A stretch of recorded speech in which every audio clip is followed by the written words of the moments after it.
भंडारा जिल्हा राष्ट्रवादी शरद पवार गटाच्या वतीने आज जिल्हाधिकारी कार्यालयावर मोर्चा काढण्यात आला आहे। आपल्यासोबत माजी आमदार राष्ट्रवादी शरद पवार गटाचे जिल्हाध्यक्ष चरण भाऊ आहेत।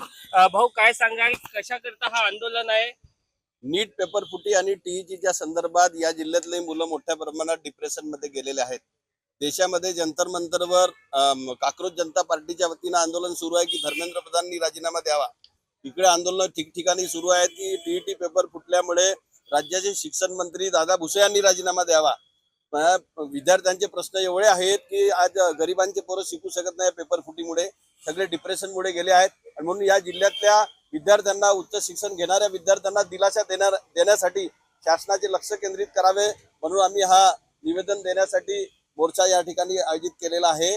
मी शासनाला या माध्यमातून विनंती करतो की त्यांनी तात्काळ दखल घेतली पाहिजे, दादा भुसेचा राजीनामा घ्यावा, इकडे धर्मेंद्र प्रधान यांचा राजीनामा घ्यावा आणि अभिजित दिपके यांचा जो आंदोलन काक्रोश जनता पार्टीच्या वतीने जंतर मंतर सुरू आहे त्याला आम्ही पाठिंबा जाहीर करतो या ठिकाणी। आणि आमच्या जिल्ह्यातल्या पोरांना या माध्यमातून विनंती करतो की तुम्ही कुठेही डिप्रेशन मध्ये जाऊ नका। असल्या घटना जर घडत असतील तर आमच्यापर्यंत आम्ही तुमच्या पाठीशी खंबीरपणे उभा राहू।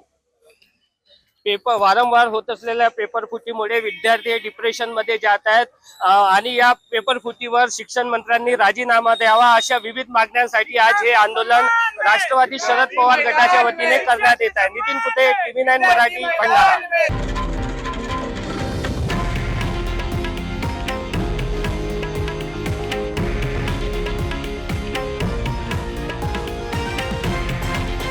हे आहे देशातील नंबर 1 न्यूज नेटवर्क आणि आपण पाहत आहात TV9 मराठी, एकमेव।